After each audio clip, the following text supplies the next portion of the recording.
Um, I was trying to get us to go live on YouTube too. Okay, so now that we're live, good evening, everyone. We are welcome. I see we have some of our live attendees already. So we're not going to wait. We're going to hit it straight to the point. The session is recorded, so a number of people can still catch up with the event later. So you're welcome. This is the Pharmaceutical Society of Nigeria's Nigerian Journal of Pharmacy Innovation Pharmacy webinar series. This series of webinars are conceptualized to begin to think about the future of pharmacy, to begin to ruminate, gather, put together groups of people who are thought leaders, innovative in their work, bring them together and ensure that we're able to, put thoughts together about the future of pharmacy, what kind of innovations we want to see, and the direction of, the direction of thoughts concerning how we will like our pharmacy to become. So without further ado, I'm going to introduce my co-hosts and then our panelists. So first and foremost, I need to say that we had a bit of technical hitch. My background has disappeared because we tried a virtual background for PSN Tower fundraising, and so now that has become my background. We will try to sort that out at the end of the day. So first and foremost, I want to say welcome to all of our guests and also welcome to our co-hosts and our panelists. So with me today, I have pharmacist Funto Olude. Pharmacist Funto Olude is a pharmacist, and she is, okay, great. Now, she is a pharmacist at Nigerian Psychiatric Hospital. Pharmacist Olude, you're welcome. Thank you very much. It's great to be here. This is an awesome initiative, and I'm sure we're all going to have a very good time. So just sit back and relax and get ready to ask your questions or listen to the questions we're going to ask and learn from the two super duper guys that we have today. So everybody's welcome, and we see you during my own time. Great. Pharmacist Olude, you are welcome. Yeah. Also, we have pharmacist Wendy Godsgift. Pharmacist Wendy Godsgift is a recent pharmacy graduate and also has volunteered across Ipsf and PANS. So she comes with a load of experience as a volunteer and as a youth leader. Pharmacist Wendy Godsgift, you're welcome. Thank you so much. Thank you. It's a privilege to be here. Good evening, everyone. I hope we do have a nice time this evening. Great. Now we have our panelists. We will be starting with a session of pharmacist Sylvester Adeyemi. Pharmacist Sylvester Adeyemi is president-elect of Ipsf. Pharmacist Sylvester Adeyemi, you're welcome. Thank you very much, pharmacist Adeyemi. And then after his session, we will be hosting the interesting pharmacist Funmbi Okoya. Pharmacist Funmbi Okoya is a young pharmacist who has served in a number of leadership positions across pharmacy, and beginning from his experience as a student and until he was a recent graduate, and until recently he was the Diana awardee from Nigeria. You're welcome, pharmacist Funmbi. Thank you very much, Adeyemi. It's a pleasure to be here. I can't wait for a really engaging section. Great, great. We look forward to a wonderful time too. Thank you. Yeah. Now, without further ado, I want us to kick off with a session with pharmacist Sylvester Adeyemi. Pharmacist Sylvester Adeyemi is the president-elect of Ipsf. where he assists the president and ensures the implementation of strategic plan through monitoring and evaluation. Prior to his engagement with IPSF, pharmacist Sylvester was an active member of PANS, that's the Pharmaceutical Association of Nigerian Students, where he served in numerous leadership roles. Sylvester is an early career pharmacist with special interest in health supply chain management, pharmacy practice research, decision science, and health policy. He also works remotely as social media editor for Cambridge University Press, the International Journal of Technology Assessment in Health Care. Pharmacist Sylvester Adeyemi, you are welcome.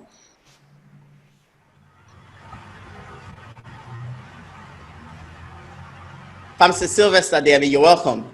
Thank you. Thank you very much, pharmacist Tosin Adeyemi. It's a great honor to join PSN on this Innovating Pharmacy webinar series, and I do look forward to having a great time with the co-host and also my co-panelists.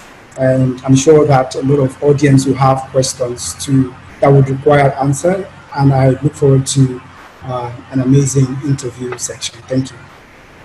Great. So if you do have questions during this session, be sure to drop it into the Q&A box, and we will get to it as soon as we see it. Okay? So pharmacist Sylvester, how did you start up with IPSF? What's your story about IPSF? IPSF is the leading advocacy organization representing students and recent graduates across the world. And my journey in IPSF started when I was in pharmacy school. Then I attended the PANS convention at Enugu. It was held in 2015. That was where I met the contact person of IPSF in 2015, pharmacist Aneka Nepeyo. And from there, it has been, quite interesting. And I think IPSF is one of the best things that happened to me while in pharmacy school.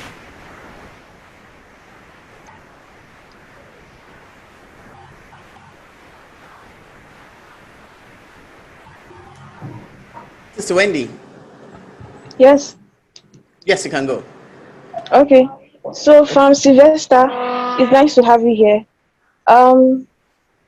The question I have for you for now is, how have you been able to manage your time and your work schedules in Nigeria with that of IPSF activities? I think managing one's time would have to do with setting priorities. So as an individual, I have my personal life aside IPSF, and I try as much as possible to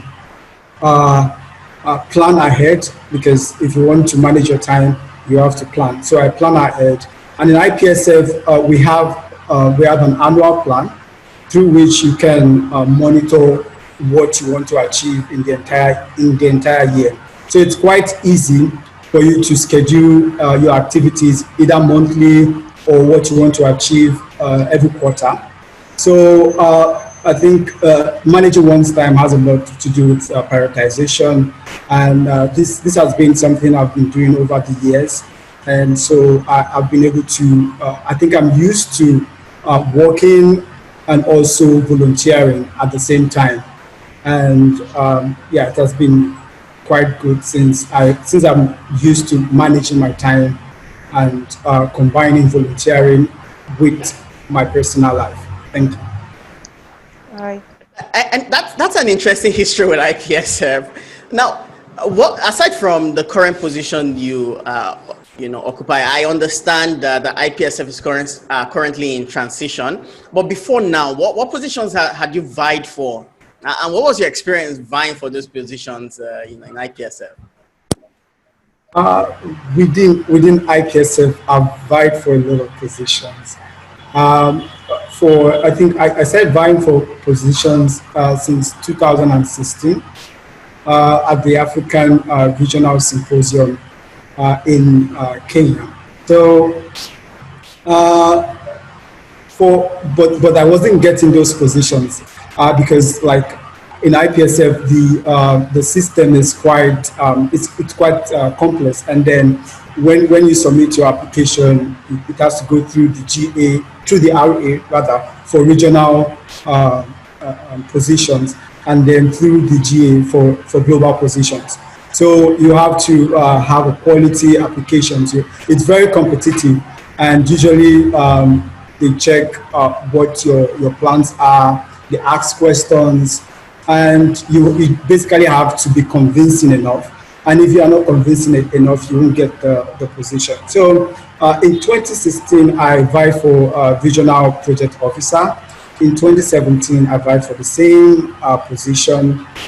In 2018, I vied for the chairperson of the regional office.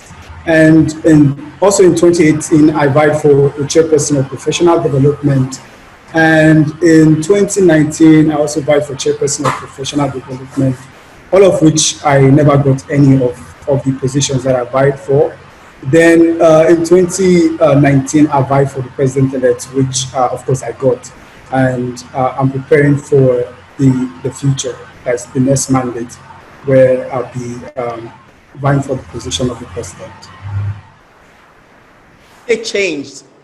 What would you say changed? I mean, you told us, a couple of positions you had volunteered to serve in that you didn't clinch, and then you vied for one and then you got it. What would you say changed, both for you as a person, and what would you say changed about your proposal that made it stronger at that point? I think the difference was inclusiveness.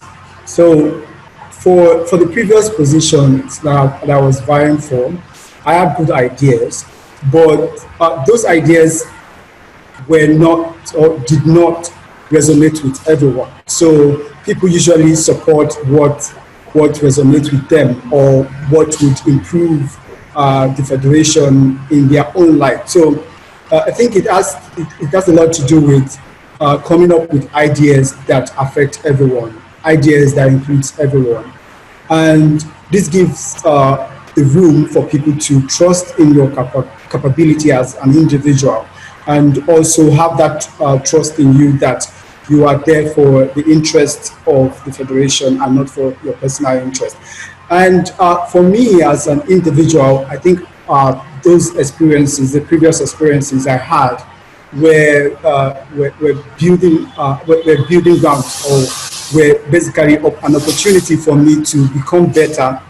And those experiences really made it possible for me to see the gaps, because after doing a lot of SWOT analysis, I see the gaps and I see what the federation actually needs, or what should be focused, what the federation should focus on at this time. And so with the whole experiences I've had, I was able to also network with a lot of persons, and networking actually played a vital role here, because people would vouch for who they trust. And then the third thing that actually changed was that in the previous mandate, the mandate before the election, before the president-elect election, I was the training coordinator. So while I was the training coordinator, I think I gave my all to the position, and there were a lot of achievement, training achievement across the federation, which my team and I were able to implement. So I think people looked at the achievement and they were able to say, yes, we can trust this person. I think those were the things that changed. And I guess that must have also gone into, I mean, that expectation must have also gone into voting you in as the president-elect. And I want to say congratulations. I'm aware that that's your tenure as president-elect is beginning to wind up. Now, what was your experience as a president-elect? and how has it shaped your perception of pharmacy leadership and the involvement of pharmacy students in it? For me, being a president-elect in this current mandate was more or less a learning curve. Like, I was able to learn more and actually see leadership in a different light, in the sense that the previous experiences I've had exposed me to micro leadership, but being president-elect, I could see that there are a lot of people like who think differently, different cultures, and as president-elect, I was able to see that my perspective and your perspective are different. We see life differently, and we also have different motives.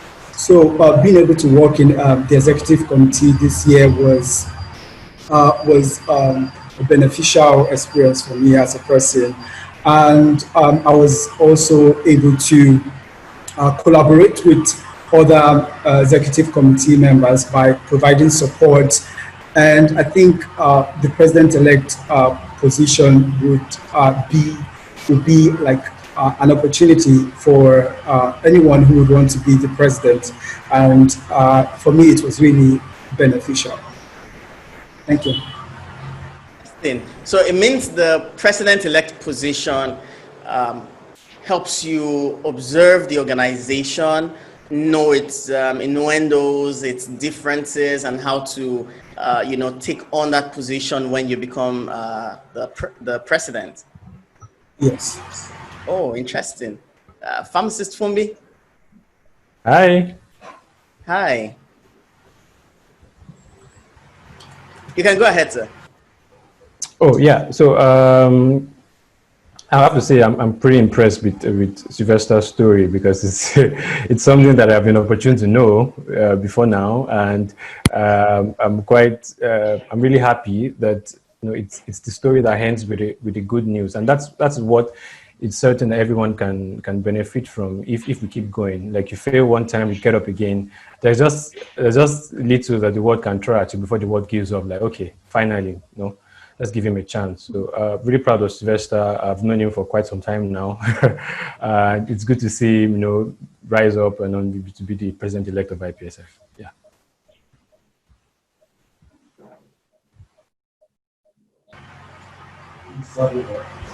Oh, sorry, my mic was off. So I'd like to ask Sylvester, what do you think were the benefits and challenges you faced in your position as president-elect, or how has it prepared you as the for any future role or future visions for IPSF? In terms of challenges, there were personal challenges, of course, and and for personal challenges, I would say that it's one of the challenges I faced as president-elect was being Nigerian. Okay, because I remember in February, I was supposed to attend the WHO Executive Board meeting in Switzerland, and this year WHO passed there was a new rule in WHO that WHO won't give non-state actors invitation letters, but rather the organization would give the letter to the representative. So I was supposed to be a delegate at that executive board meeting, but the embassy in Nigeria refused and declined. Whereas a colleague of mine in another country was given the visa. So I think there are some visa-related challenges that one would likely face because of some issues with the country in general. And aside those challenges, I think one can actually put themselves in that position where those challenges won't really affect them. For example, if you are a Nigerian, you basically have to overlook your challenges and then focus on what you can really do. So I think at some point I was really disappointed, and I had to look beyond those challenges. So I didn't really look at the challenges I faced, and I looked at what I could do with what I have. I knew I had the intellectual ability. I knew I had the time. I knew I had the energy. So I gave I gave everything. I gave my everything, and I was available throughout the mandate to provide support and yes, and achieve my goals. Interesting. I think it suffices to say that look not at the problems that beset you, but look at the opportunities that exist, because in every situation, opportunities abound. What would you say to that, pharmacist Wendy? Yeah. From Sylvester, what are the challenges that you have been able to identify as your big, hairy, audacious goal? I'm sorry I didn't get the question. Can you repeat this? Okay. The last part. Can you hear me now? Yes, I can. Okay. I said that what have you been able to identify as your big, hairy, audacious goal? My biggest goal as a person, or as a person, right? No, as the president-elect of IPSF. My biggest goal. Well, I can't really say one goal is bigger than the other, because at the beginning of the mandate as president-elect, I had three main goals, and the three goals I had was to improve policy and advocacy. The second goal was with monitoring and evaluation, while the third goal was with partnership. So throughout the mandate, I was able to achieve some targets and reach some milestones in those goals. And I won't say any of them is bigger than the other, but the three goals were I think they're all big goals, but the three goals were goals that I was really like particular about achieving. And so I would say those three goals are the biggest goals I had as president. Okay, something that comes across very interesting. It's I'm sure as the president-elect, and beyond that as president-elect, I mean, every pharmacy student should be aware of the Nanjing goals. Now, for yourself in an active role, at IPSF, I'm sure there must have been times when this has crossed your mind. There is certain inertia coming from stakeholders implementing some of them, especially in a country like Nigeria. There's certain inertia about implementation. Now, what can students do to influence review and content of the curriculum, just as an example on one of those statements? Okay, so as you know, the Nigerian statement was developed by FIP and stakeholders in 2016, and the Nigerian statement has been like the forefront of pharmacy education related advocacies in the last few years. But for curriculum changes in Nigeria, I would say that what students can do is to take responsibility in advocating for changes. I mean, if there is a need, an association like PANS, Pharmaceutical Association of Nigerian Students, should take advocacies related to pharmacy education seriously, such that they involve and engage with every pharmacy school. So in Nigeria, we have 24 pharmacy schools.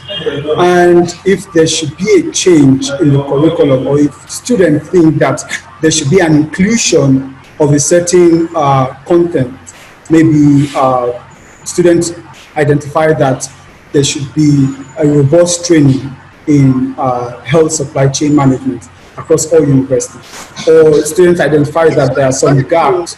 Sorry to interrupt you. I mean, when you say something like advocate, what would you consider as some of the activities in, surrounding that advocacy? What should they do? I want us to try and get as granular as possible. What are some of the activities they can undertake that would, get them to make those changes? So for advocacy, it could be at the micro level. It could also be at the national level. So as I mentioned, as I was speaking earlier on, I talked about identifying the gap in education. So if a gap is being identified in pharmacy education in Nigeria, the advocacy work can begin at the local level, where pharmacy students report such cases with the dean. And I believe that the dean of every pharmacy school have a relationship with the PCN, which is the regulatory body for pharmacy education in Nigeria. So the dean from that school can take this to PCN meetings, and they discuss what can be achieved. But if at the local level, maybe after much talk with the lecturers and with the dean, if there is no way forward, PANS as a national organization can actually have a coordinated nationwide advocacy for such improvement in pharmacy education. And if a nationwide advocacy is being conducted, it could be online, it could be done online, virtually, maybe through social media. It could also be done in a way that each pharmacy school reports to their deans, and then the report of such engagement with the dean is being written by PANS National, and probably a policy statement on pharmacy education can be drafted in Nigeria. And another way to even move further with this is such policy statement could be submitted or delivered to PCN, and PANS can send recommendations to PCN if students want to advocate for an inclusion or an improvement in curriculum. And organizations like the Pharmaceutical Society of Nigeria can also be a great influencer in enacting such changes if PANS would like to go towards that direction. So it depends on the problem being identified, the strategies that PANS would want to take if PANS want to achieve such advocacy intentions. And yeah, I mean, just to mention, currently there's a curriculum review. I'm sure Pharmacist Wendy is aware, a curriculum review towards Funmbi. In most of the schools I know about, the curriculum review committee does not have any input from the student side. No representation from PANS or, Ipsf, none. Okay, on that note, I would say that student inclusion is important. I mean, like, decisions cannot be made for students and then students are not involved. So I would say that the regulatory bodies would have to engage students, engage recent graduates, and get their input to know if such policy changes is even relevant or is applicable, because they have to know what the students think about this before making such implementation.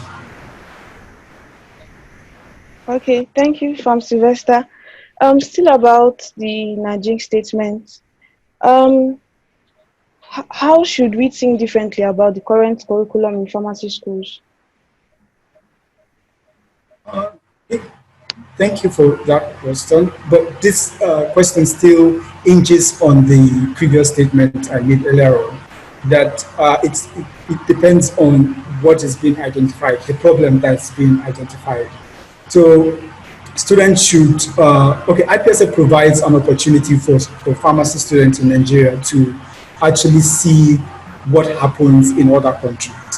And we can take cues from best practices in other countries, issues like pre-training qualification or issues surrounding pre-training, that's pharmacy education, training of students. We want to know what courses are being treated in other countries, what is missing in the Nigerian system, or what should be improved on.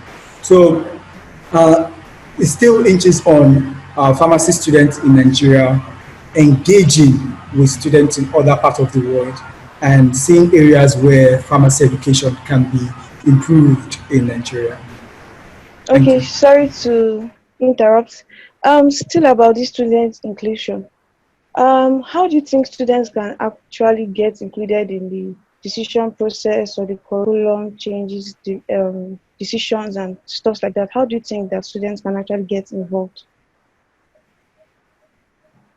Students can get involved in many ways, but from the Nigerian context, I would say that PANS has a huge role to play with ensuring that students are involved.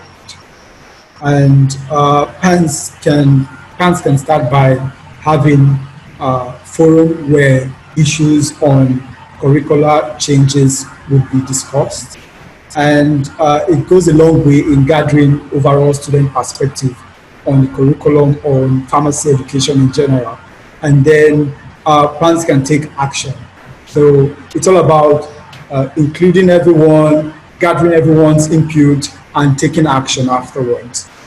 Pharmacist Sylvester, is there a way IPSF supports this process for national bodies? What we do, okay, I'll give an example. Last year we had a global policy declaration on vaccine hesitancy.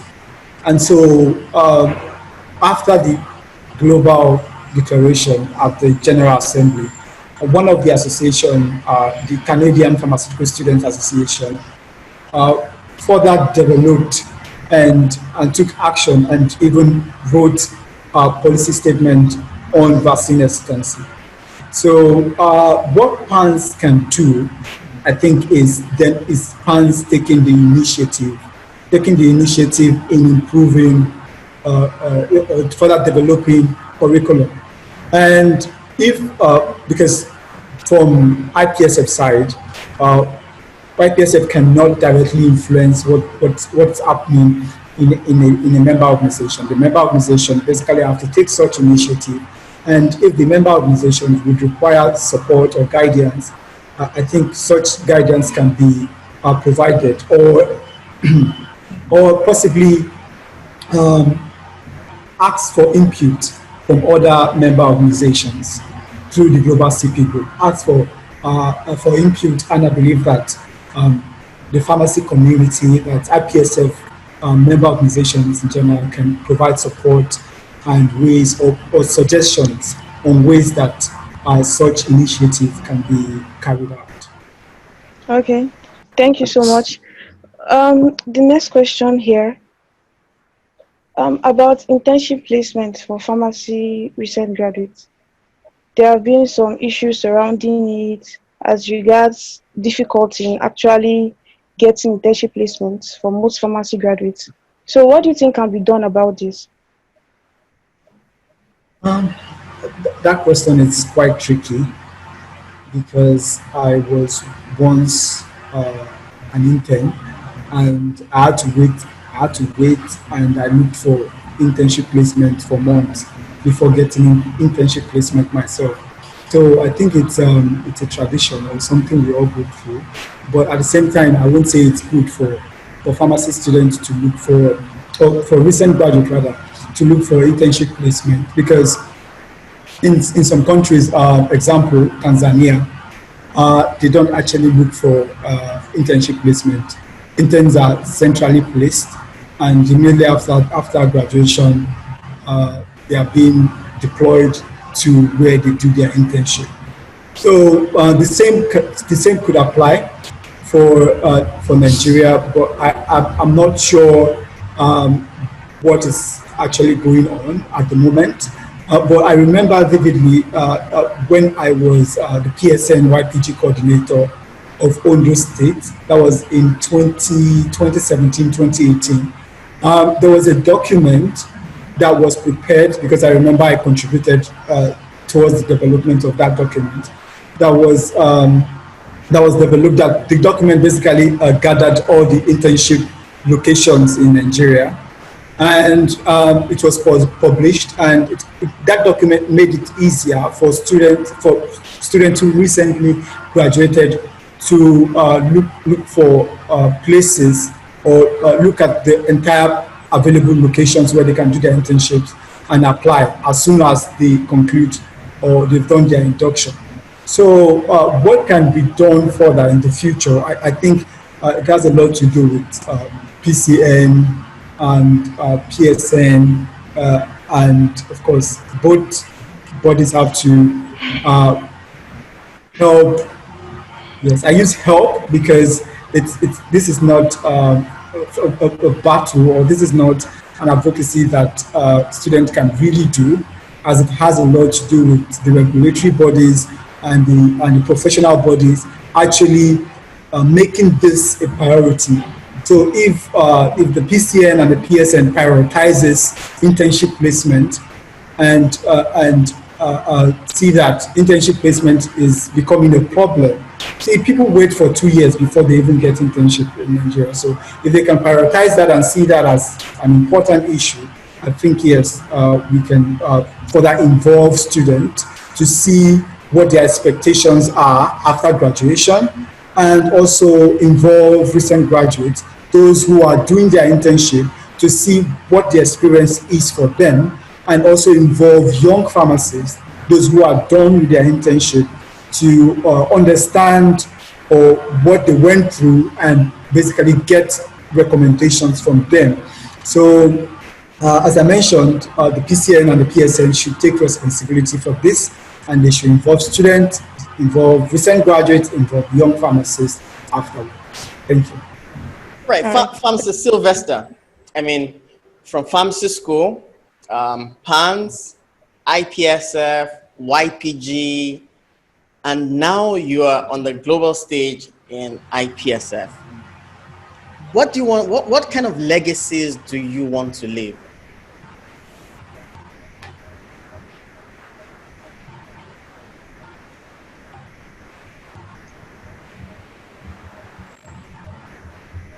Did you get my question? No, I did not get your question. I think that was a technical. Oh, okay. So I said from pharmacy student to PANS to IPSF to YPG, and now on the global stage at IPSF. What legacy do you want to leave? The first legacy would be the legacy which a mentor of mine left. I have this mentor, her name is Funmbi. So I think anytime I wanted to give up, rather, I always remember her, and I'll be like, oh, she did this, I can do this too. So I do, like, when I see mentors, I see them as my guide. And the first legacy I would like to leave would be that when someone is going through a similar situation that I've gone through, similar situations that I've gone through and overcame, the person would be encouraged. So the first legacy would be that people are, or someone somewhere is being encouraged by what I'm doing.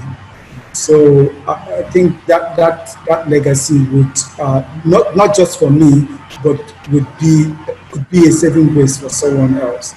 And the second legacy that I would like to leave is that everyone should not look down on themselves, and that they should have much faith in themselves. I think that that's a strong point for young people like me, because we face many challenges. We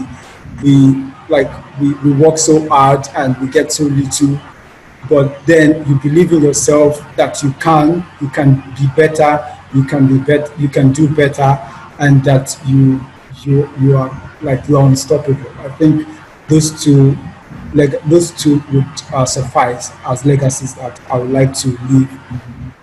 Great, great. Now, someone in the audience has asked, I know it's a question you've answered before, but Yes. suffer us and answer it again. How did you manage pharmacy school and your IPSF engagements? Okay. Uh, Pharmacy school. Okay. First of all, I joined PANS almost immediately. Like when my 100 level, I was introduced to PANS by the then PANS president, Ashiru Tomiwa. And then in my second year, 200 level, I started vying for positions. So I was a very bright student, and I lived a triangular life. If I was not in church, I would be in the classroom, and if I'm in the classroom, I'm either talking pants or talking book, and then I get back home and it's either pants or book.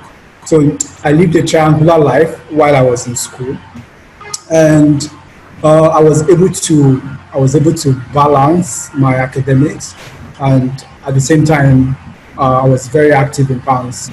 And when IPSF came into the picture, it was not difficult. It was normal for me. Yeah. Thank you. All right. There we have it. Pharmacist Sylvester Adeyemi, President-elect IPSF. You have said in this interview that there are challenges, sometimes unique to being a Nigerian, but then, in spite of those challenges, everyone must aspire for more, look beyond that to the opportunities available. Thank you very much. We do appreciate you, and thanks for your time on this program. Thanks again, Thank you. Pharmacist Wendy. We do appreciate you. It was a lovely time with you. Thank you. Thank you. Pharmacist Funtor, you are welcome. And Pharmacist Funmbi. Thank you very much. Hi. Hi. Hi. So, Pharmacist Funmbi Okoya is a pharmacist and global health advocate who has volunteered in numerous local and international agencies. His volunteering journey started in his undergraduate days in organizations like ISEC at Ipsf, Drug Free Club at Ipsf, PANS at OAU chapter. He served as PANS president, IPSF regionally and globally in different committees. He's also served as a PSN Young Pharmacists Group chair of Lagos chapter. Under his leadership, the group reached unprecedented heights, creating communities for members' engagement, leveraging members as volunteers, and also securing important partnerships for the organization. He's also had numerous public health campaigns that were organized, particularly in mental health and drug abuse, which were able to reach about 12,000 graduates, 9,000 students, 1,000 parents across Lagos, 500 citizens, and 200 sports persons. Very important demographic, I must say. You're currently also chairperson of public relations in the steering committee of the FIP's Young Pharmacists Group. Recently, Funmbi received international recognition for his role in leading campaigns on mental health and drug abuse, as he was awarded the 2020 Princess Diana Award, the most prestigious award a young person can receive for their social action or humanitarian work? Funmbi, at what point do we beg you to run for president of the federal government of Nigeria? I don't think I'm going to be interested in that right now. Never say never. Pharmacist, you were saying something. I said you should never say never. Really? You can never say. I'm telling you. You're welcome. Thank you for having me. Yeah, great to have you here. We probably look back to where you were chair of YPG in Lagos. Why did you aspire? Oh, to be YPG chair? Yeah. Oh, wow. I recall there was a lot of there was a lot of drama at that time. Oh, really? Why did you ask? Oh, yeah. Okay. For me, it was kind of a personal story, actually. So I've always been involved in extracurricular activities, right from high school to university, and so I've always had that will to volunteer, to get involved, and to drive change. But during my internship, I actually had a health challenge, and that kind of changed me quite a bit. Like I wasn't the same Funmbi after the challenge, and I was laid back. I was just uninspiring, just watching movie after movie. And then in a moment of self-reflection, I realized that this is not the Funmbi that I know. This is not the Funmbi that I want to be. And so I had to sit down and realize that, okay, maybe it's time for me to find something greater than myself that I could dedicate my time to, that would get me busy and would demand a lot from me. And at that time, that was when the YBG Lagos election was coming up, and I was like, okay, this can be something where I could, apply myself, help people, and also get myself back to that person that I've always been and that I love to be. So that more or less kicked you off back to being back on your feet, if I could say that, right? Yes.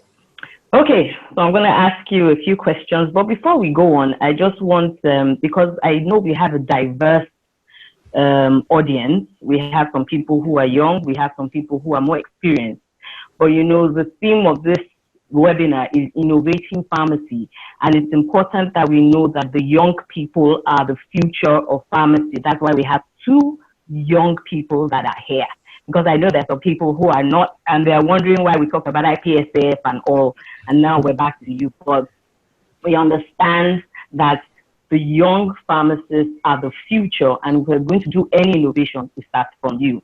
So I'm going to ask you a question.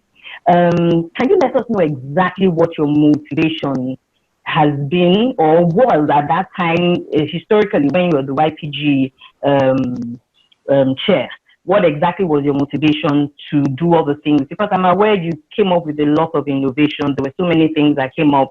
There were a lot of webinars. I think you had an award night as well, something that was totally different. I can say that you are not the triangular like Sylvester. So yours was a bit different. So let's know what exactly was your motivation. Okay, thank you.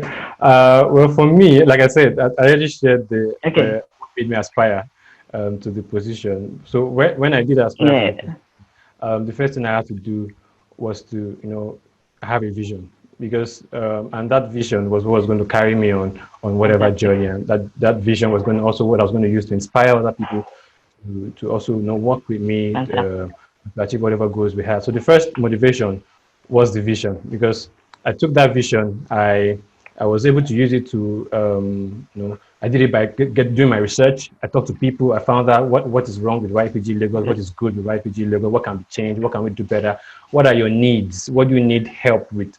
And so knowing that, I drafted my agenda. My agenda was actionable plans. It was not just a exaggerated manifesto that like we Nigerians are used to from our politicians. This was something that it's real. It's something that we can do if we work together. And then, so that was the first thing, the vision. And I also had to have a vision for myself, because a year is a very long period, and a year really have a lot of other distractions. So it's important for you to have something personal to you that will keep you going, especially if it's going to be very demanding. So for me, it was imagining the end of a successful tenure. So I had to imagine like what was going to happen if I put in all my energy into this, and I started imagining the impact, the recognition, the legacy, and that kind of fired me up. So when I'm tired, that's what I got. Just try and dream about that, and then all of a sudden I'm backfiring, because trust me, it was demanding. So that was the first thing, the vision for myself and for the organization. Then the second thing I would say is the people's support. So I'm really happy that for my election, I had competition.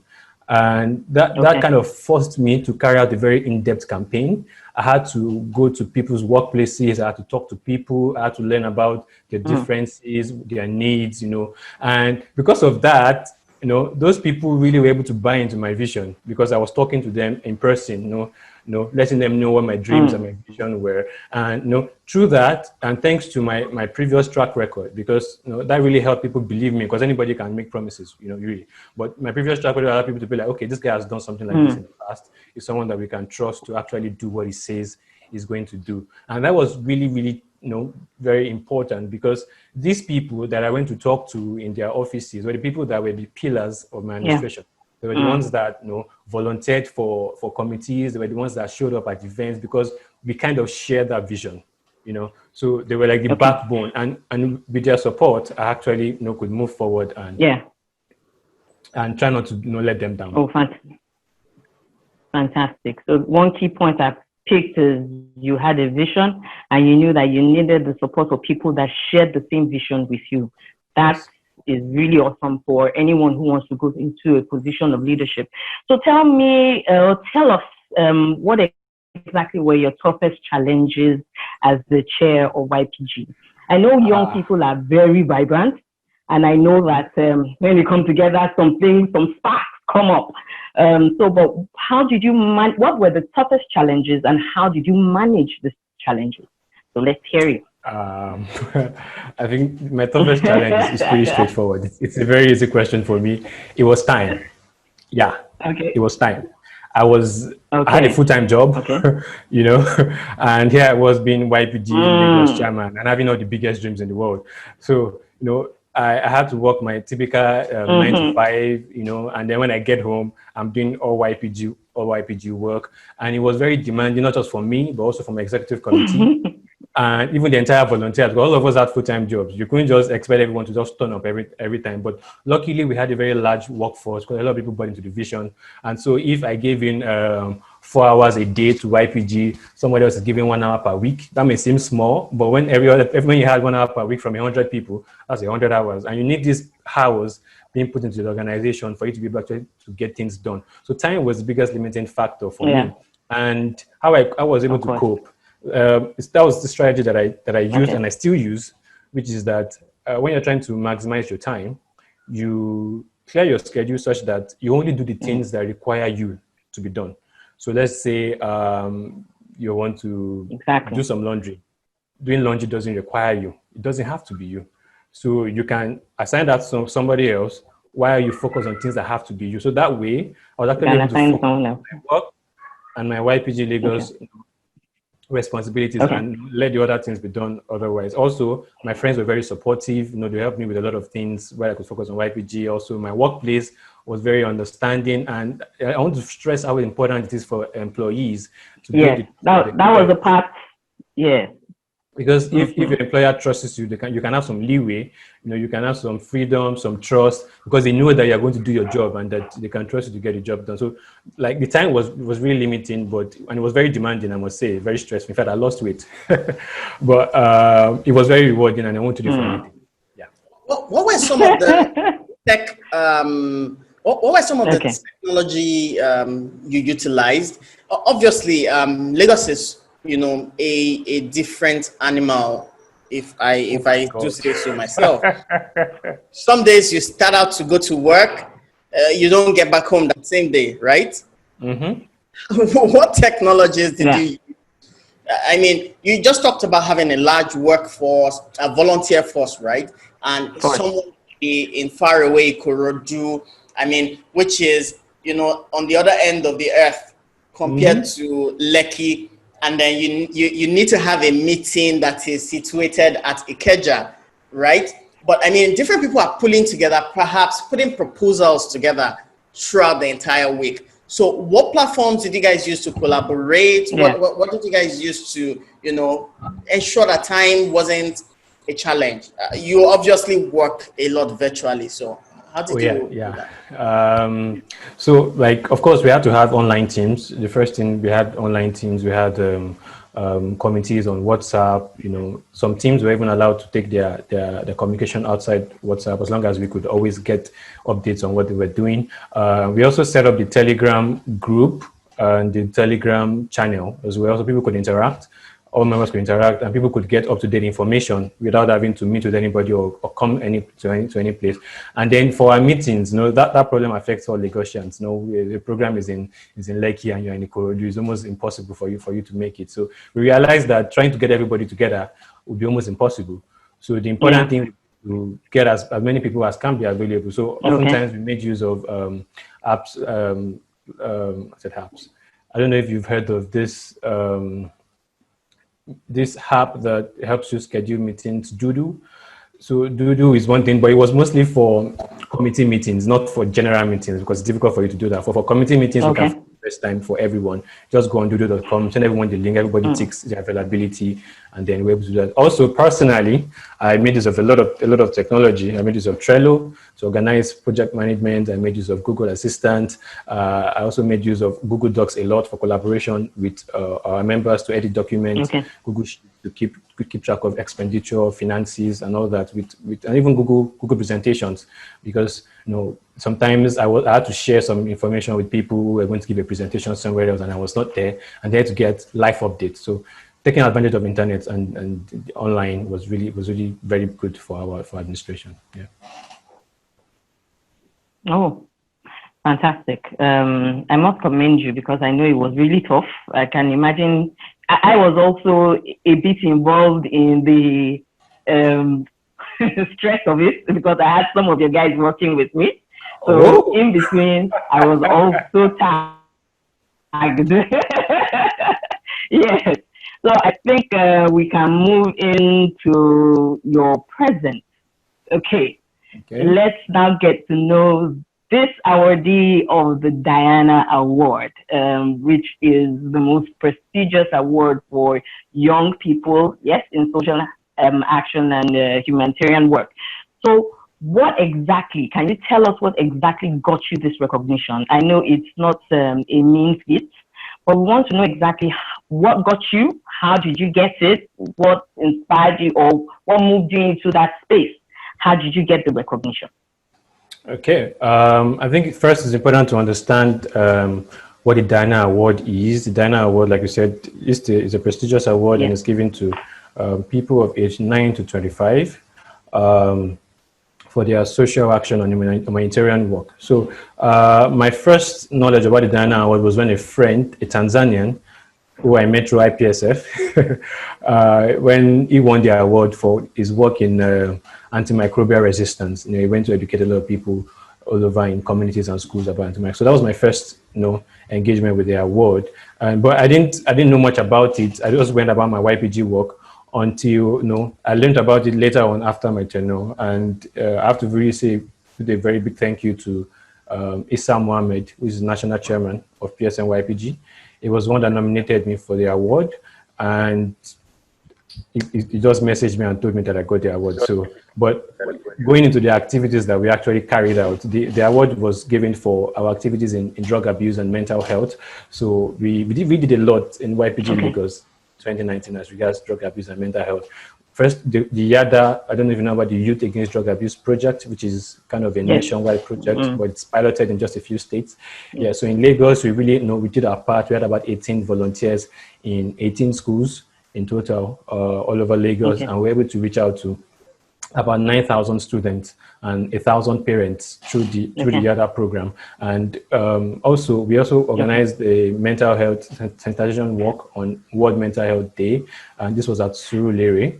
And through that, we're able to reach out to 500 people in the community, educating them about mental health disorders, letting them know that somebody, letting them, trying to advocate against the stigma and the discrimination that comes to people that have mental health disorders. Then also, one initiative that we continued was as regards going to the NYSC, National Youth Service Corps, in Lagos State. For every orientation camp, every batch, they have over 2,000 young graduates there. So we went to about 6 of them during my tenure, and each time we educated them about drug abuse and substance abuse, making us reach about 12,000 young graduates about drug abuse and mental health. And then we also had a football match in collaboration with a third-tier Nigerian football team, Bagada FC. They invited us to come and talk to their sportsmen and the audience, the spectators, about drug abuse, especially in relation to sports and fitness.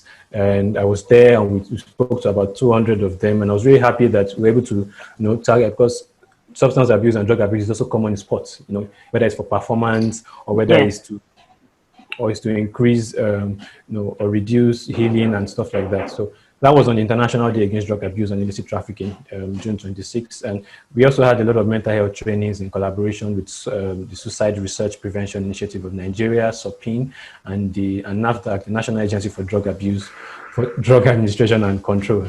Yeah, so even drug abuse campaigns in other private secondary schools, quite a lot of activities that were carried out that led to the award. Yeah. That was a lot of work. Interesting. We have a question from participants. I hope because I can see some hands have been I've seen a hand up.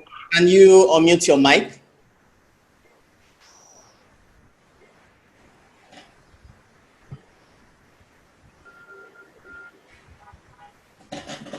Hello? Are you there? You're wanting to ask a question? Okay, I think we'll continue in the meantime. Hopefully she gets her question right again. Okay, all right. Pharmacist Sylvester, are you there? Are you there? Yes, I'm here.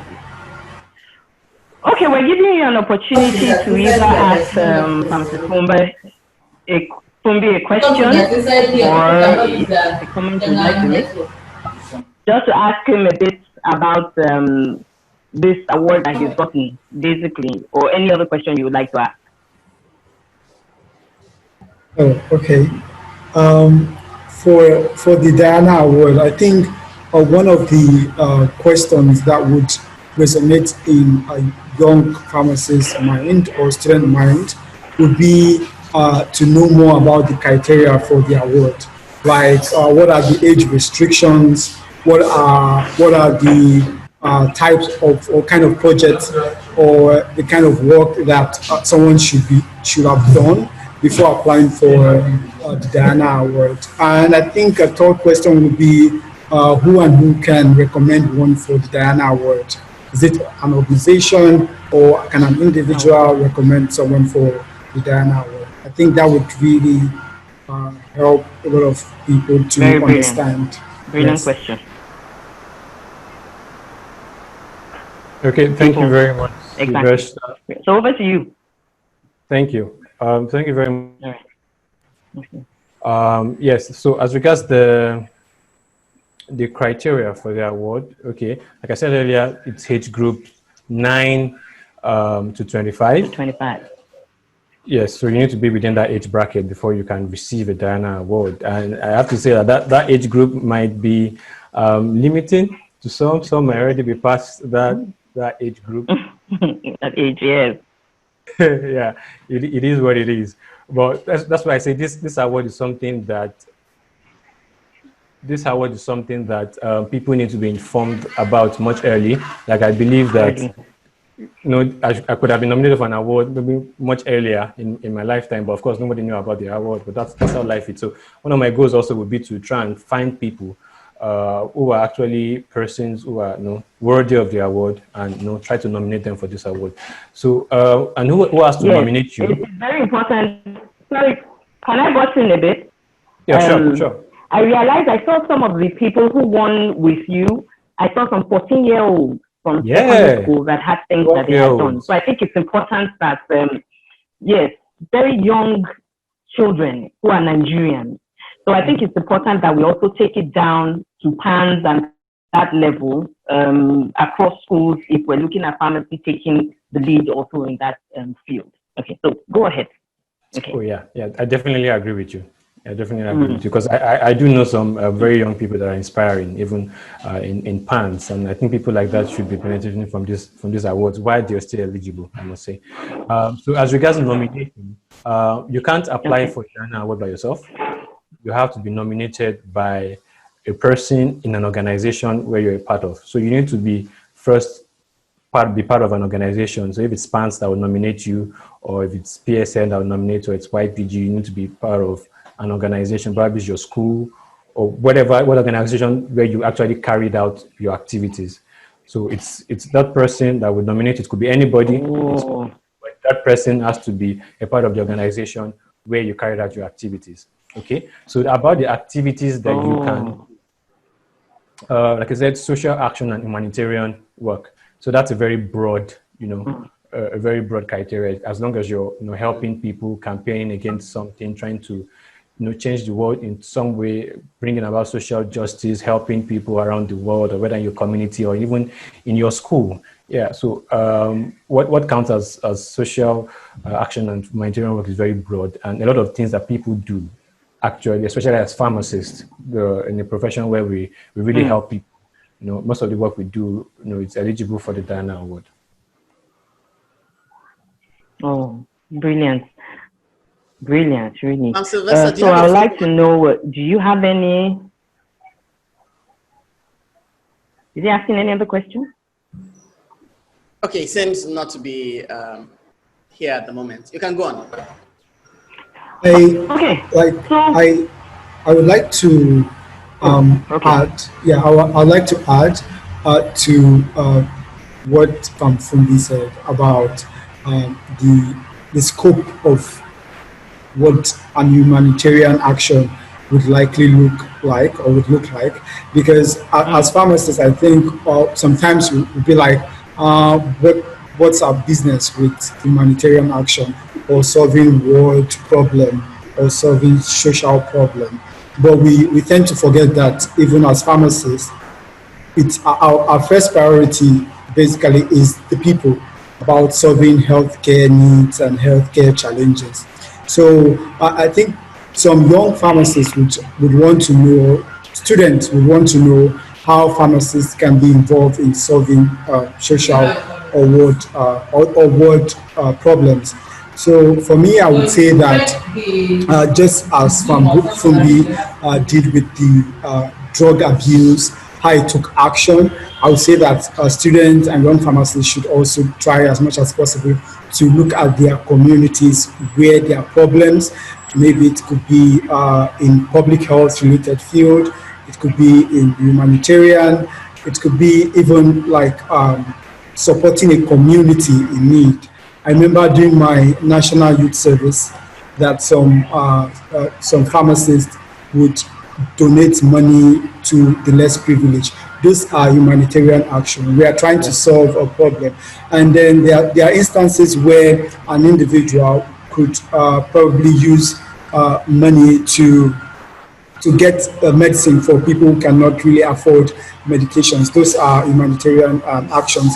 And within the organizations that we are in, maybe PANS or YPG, we can do much more.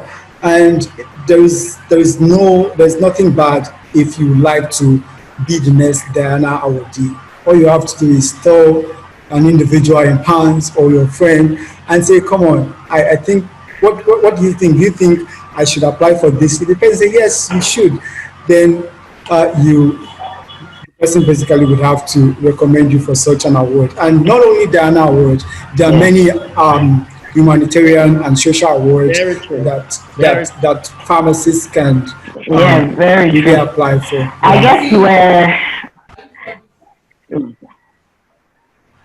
I guess we're going to saddle pharmacist Funmbi with that assignment so that you can this may be another assignment that you're going to have to take up to inform the young people of all.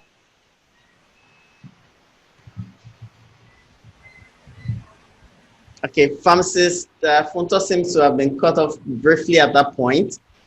but probably we quickly take a participant question. All these awards that take pros. Okay. Oh, okay, great. Okay, yeah. So I hope you're taking that as an assignment. Yes. Okay, so assignment accepted. So there's a participant Good, question. don't worry. Oh yes, let's go. Adeyemi Amushile asks, first and foremost says, thank you very much to our panelists, host, and PSN. We are grateful to you. Thanks for thanking us. Says the session, thanks to our panelists and our co-hosts. Now, how can we keep with the drive? Challenge in social action can be a little overwhelming. How can you keep pushing even when there's no recognition? Pharmacist, that's a tough one, right? A very tough question. Okay, I think the first thing you must realize that recognition is not the end goal.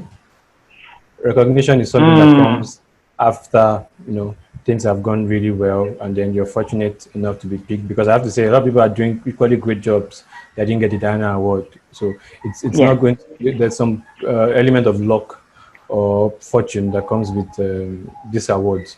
So the goal, if you're going to be in social action or social work, is to help people. That must be your priority. And if you have helped people, then you have achieved your goal. Okay, anything that comes with that is an extra. Okay, so but I do know that it can be disappointing. Inundating. Yeah, when you really work so hard for something and nobody even recognizes that somebody is doing so much for people, and which is why I always encourage people and other people to recognize persons who are doing well. Recently, PSN started an award for a young person who is doing really well when it comes to innovation. I was really happy with that because a lot of people are doing and for a young person, I think recognition is important because you could be doing other things. You could be wasting your life away. You could be, chasing other goals that were not going to, add value to the world. And here you are focusing on helping the world and nobody's even there to even say thank you for that. So I think it's important for organizations, for societies to try to recognize persons who are doing well. And there's a quote that I have that I like to say, and I say that if we do not reward excellence, then we are encouraging mediocrity. So if somebody is doing really well, you're not rewarding the person for doing really well, then you're encouraging everybody to just be average. Let us just all be average. So that's what I would say to that question. Okay. All right. Good. Okay. So let's look at your future desire. We're talking about leadership, and leadership is about influence, of course. Especially in pharmacy right now, I know that leadership is very key. In healthcare, in anything that we're doing, leadership is key. But I know that there are gaps that many young people would have seen right now, and which is frustrating quite a number. Is it possible for you to highlight, because of your position in time past being the chair of YPG and having worked with quite a number of young people, what do you think the gaps are in this profession? Let's look at education, let's look at regulation, and let's look at policy advocacy. What do you think the gaps are in terms of leadership in this area? Okay.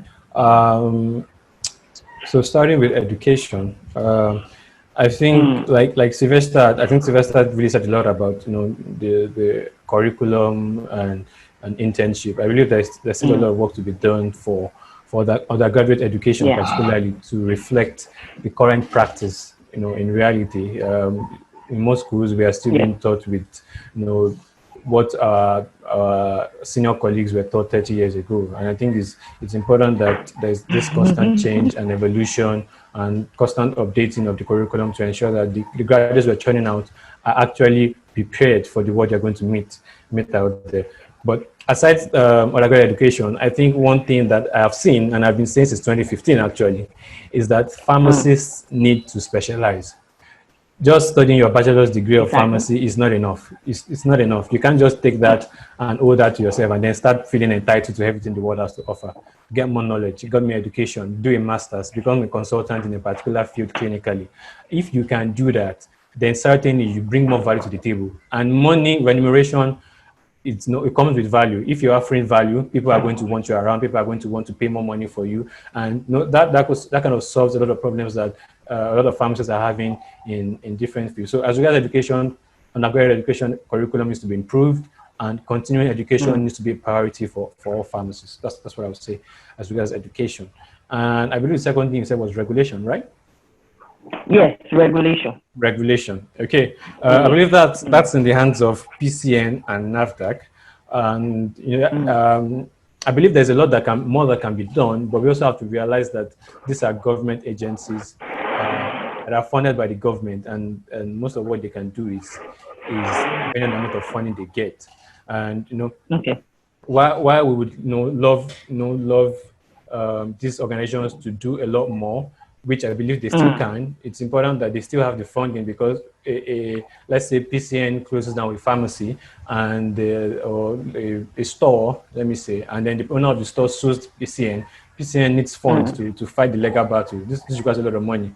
And I'm sure, last I spoke with the PCN, one of the senior ranking leaders in PCN has quite a number of legal issues that they're fighting right now. These legal issues require a lot of funds.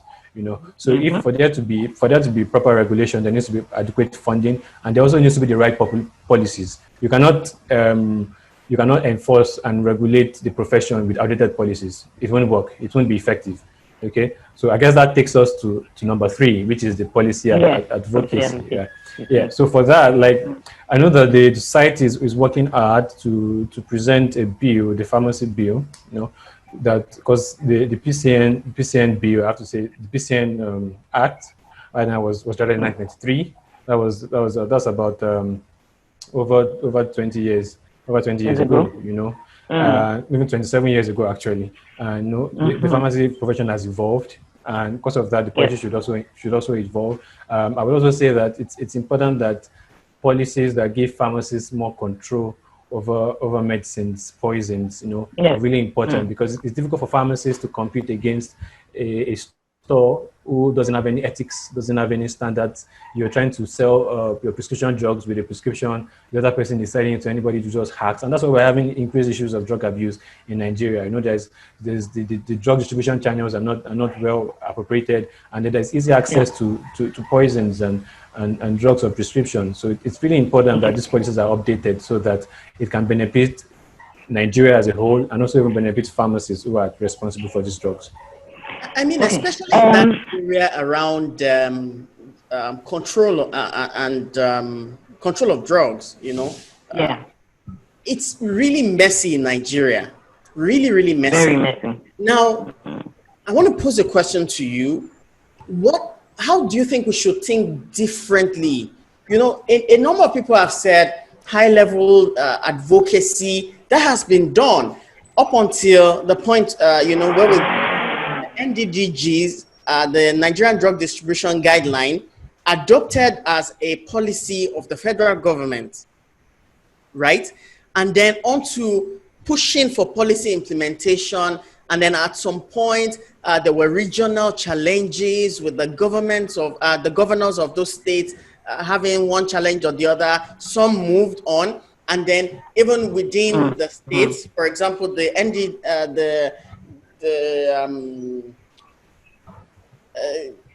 coordinated wholesale center in Kano, for example, construction is far advanced. Lagos is still at the nascent stage, even though that was the first place that and the most important port for medicines in Nigeria. It's still at the nascent stage, bureaucracies and all of that. How should we think differently about this? I mean, let's leave all those bogus talk that has happened in the past.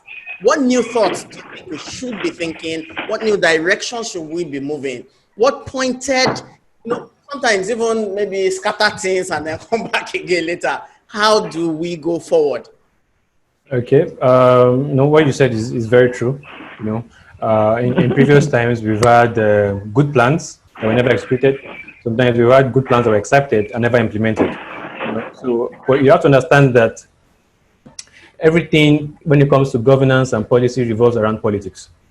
And as well as some of us would like to say we don't like politics, we like to say that politics is dirty, politics still controls your life.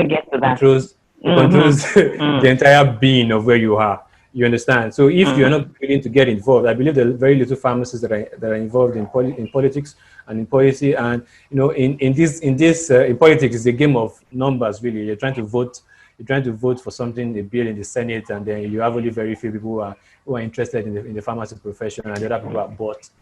It's difficult for you to really. So it's important that we try to apply Nigerian solutions to Nigerian problems. Okay, so right from school, like why are we attacking pharmacy students who are involved in leadership, who are involved in extracurricular activities? Why are we discouraging them? Because these are people that are going to be able to actually make a change when the things matters. You being smart, you being being innovative is not going to do a lot if the government that you are in keeps stampeding your efforts. So it's important we start to realize that politics, leadership are going to be very key for pharmacy to make a change. And that's just the truth about it. Excellent. So aside, if I would say, I want you to just list the skills that you feel as leaders one should have. You talked about politics now. I believe lobbying skills, negotiation skills are certain things that if we're going to innovate and we're going to make a change, we need to have this, right?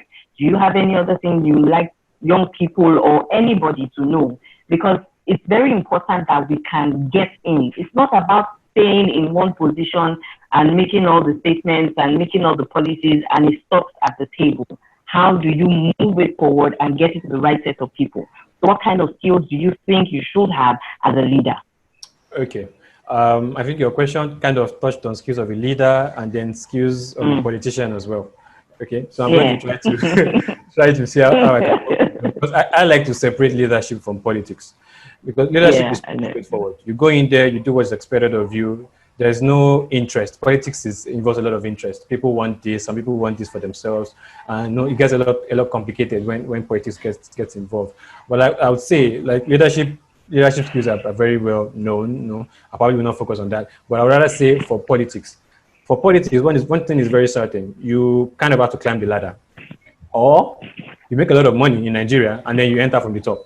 So that's the way it is now. I'm telling you the reality of things. Either you climb the ladder, you start from the local government, climb up, state government, and if you are a person of value, you're a person of impact, you will climb up the rank because people will say that you're doing what is expected of you, and you're delivering. People are going to be happy to have you around, and then you can easily climb up the ladder. The other opportunity is to make a name for yourself, make a lot of money, maybe in a different field, and then at some point you probably will be invited to come and play some role. And then when you do get that role, and this is the point where I'm going to emphasize on, whatever role that you get, make sure that you put your best in it.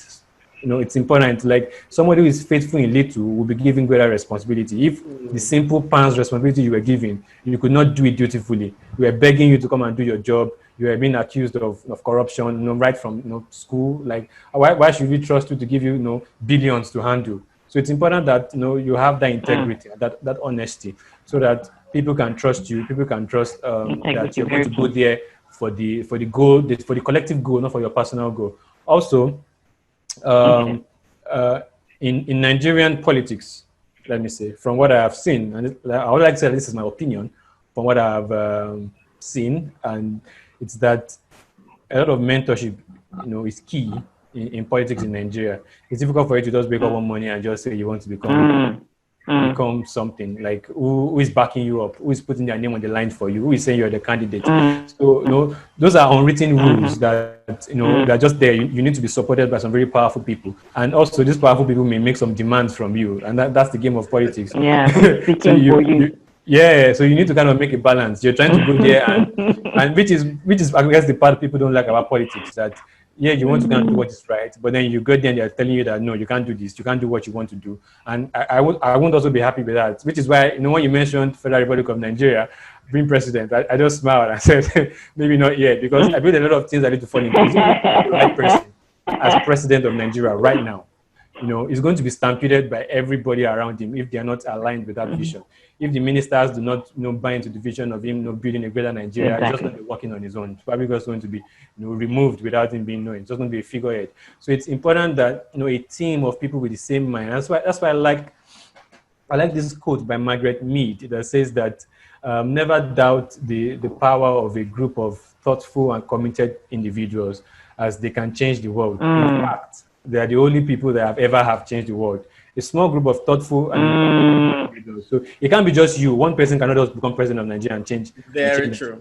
You know, you need a group of people who have the same vision. Very true. I like that. I like that thought. So there's a lot of things that we need to work on, but you need to be deliberate about it. Start Brilliant. making those connections, start meeting people, start being in the group. I have a friend who I knew from OAU, who was in the student union, and he recently informed me that he's running for local government chairman. I'm like, that's it, you know. But if you are the pharmacist, you're claiming you're too that, you're beyond that, and then you let some other people, or you believe that politics is dirty for the other kinds of people, then the other kinds of people are going to rule over you, are going to be forced to deal with whatever things they try to, whatever policies they try to. So if the educated, the literate, people with good intentions don't get into politics, then you have to just accept whatever is thrown at you, which is going to be terrible. Just in the same line, what are your big picture thoughts about where pharmacists should be going in this time? A lot of things are going to be different going forward. What do you think? Where do you think pharmacists should be going? I mean, very briefly. Okay, where pharmacists should be going. Big picture. I've actually been exposed to pharmacy practice in other countries, and seeing pharmacy practice in other countries making me realize that Nigeria has a lot of way to go. You know, it's not like pharmacy globally has a problem. Pharmacy in Nigeria needs to solve its own problems, because in other countries, pharmacy is not the same. Pharmacy is recognized. Pharmacy is enjoying the benefits that it should, is having the policies, having the regulation, having the remuneration, and having all everything fall in place for them. So we as Nigerians, we need to take that deliberate effort. And I like to say that the policies are really key. If we can really get those policies done, because everything starts and falls on the law.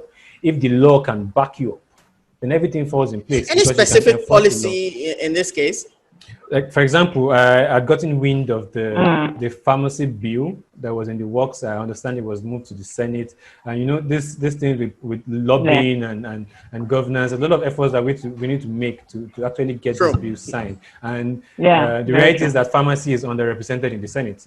We even have a lot of more medical doctors, you know, which we should be counting on their help, because I believe the healthcare should be, you know, one team, you know, trying to ensure that the best policies are in place. So I believe the medical doctors who are in the Senate should be helping pharmacy to ensure that these drugs are not in the wrong hands, ensuring that, you know, the right people get access to drugs. So in the future of pharmacy, move the healthcare sector in one direction. Exactly. Thank you very much for that. So what I would say is what the future of pharmacy depends on, to me, is policy. If we can fix those policies, then the sky is the limit. We can rival any country when it comes to pharmacy practice. We have the manpower, we have the population, like we have a lot of things that are working for us and that we can make use of in Nigeria. And all it just needs is the right other resources. That's very correct. I recall very correct.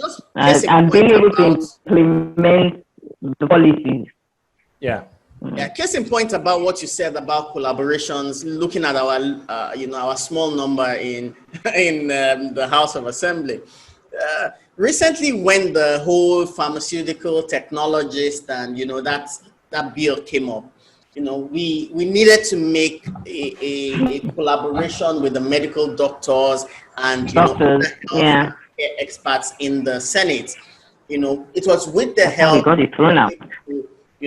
Put down that first obnoxious bill. I know there are some others that have come up again. But, if we continue with such collaborations, I believe that we'll be able to shoot them down as well. Pharmacist Funmbi. Okay, so interprofessional collaboration in healthcare system is the only way forward. Okay, thank you so much, Funmbi. I'm going to ask you one last question because I know you are a man of great passion. So can you just tell us what legacy would you like to leave behind? What would you want to be known for? What legacy would you like to leave behind? Legacy is something it's like a big question. yeah, because legacy is something that's very important to me as a person. Like I said earlier, before I even took up office as YPG Lagos chair, I already imagined the success and imagine the legacy beforehand, because that's something that I think is important. Unlike most young people, I have a perspective of looking at life as being very short. I don't see life like I'm going to live until 70. I hope to live up to 70 or to 100 or whatever. You will in Jesus' name. Amen. But having that perspective of life is short, forces me to try to make as much impact as I can as early as possible. I'm not going to say I'm going to do something when I'm 40. Do it now. If you want to make that impact, do it now. If you want to leave that legacy, leave it now. Do it So now. that mindset of do everything now, has really helped me start to think in that end game mindset. I'm kind of person that will say, what if I die today? What are people going to say about me in my burial? Like everybody will say, God forbid. Yes, God forbid. But what will people say? Will people say I'm a nice guy?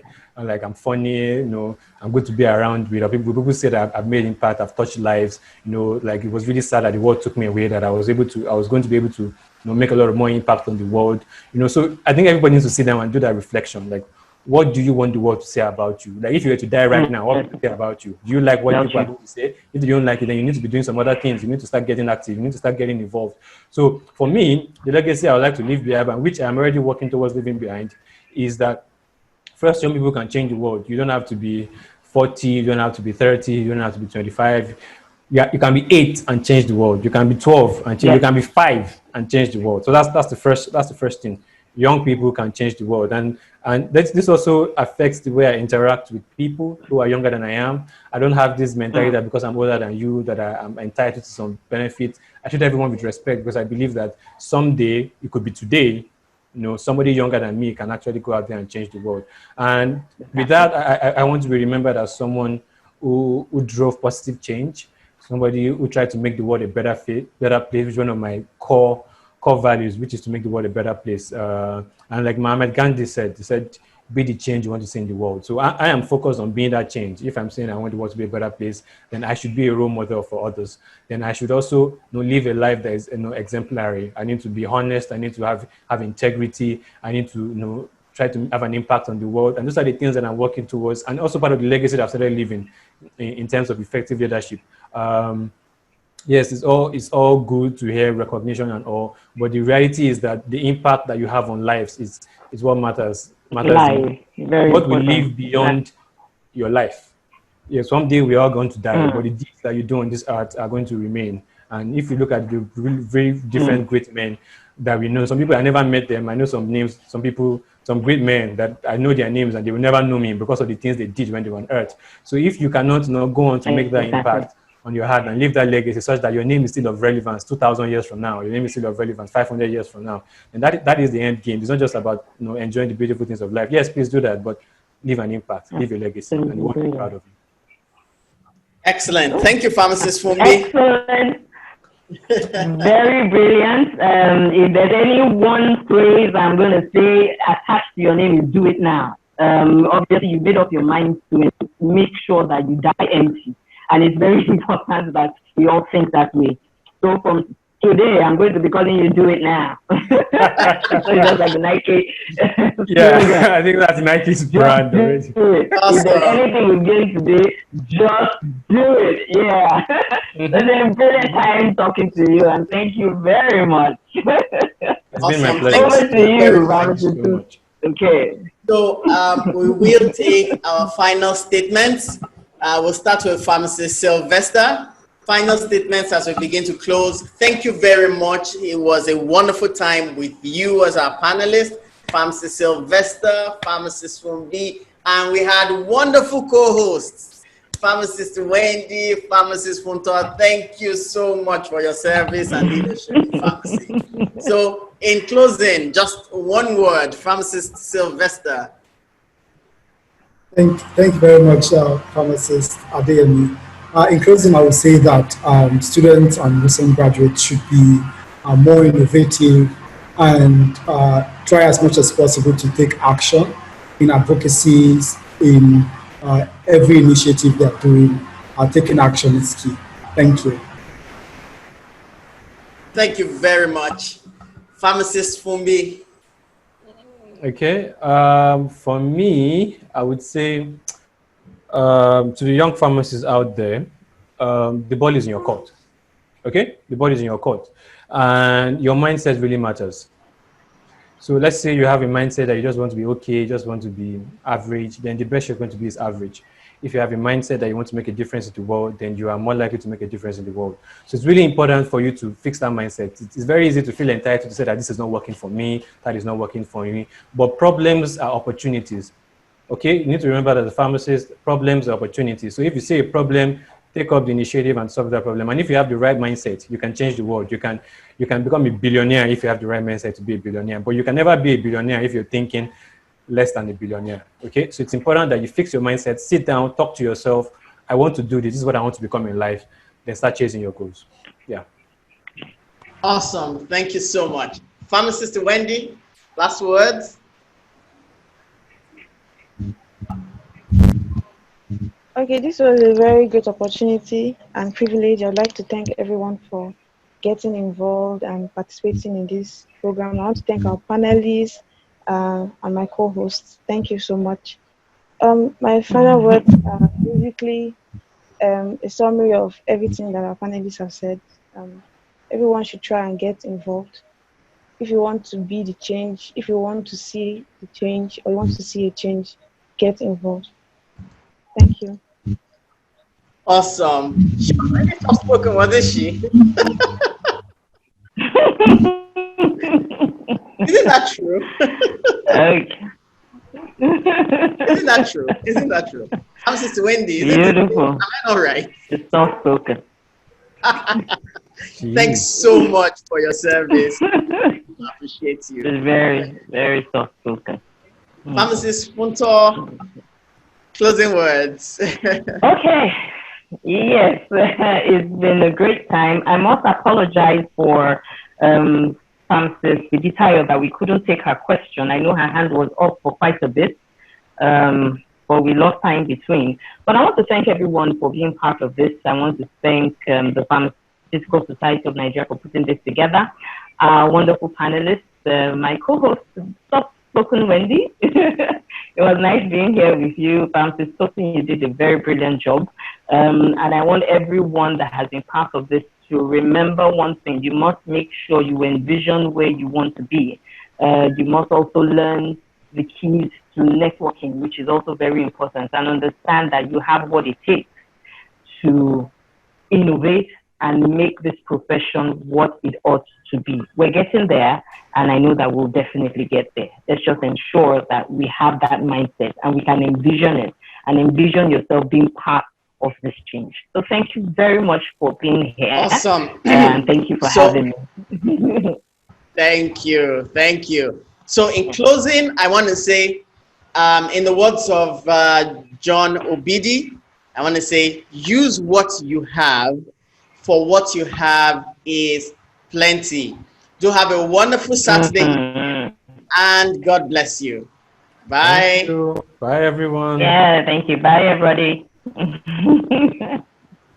Beautiful time.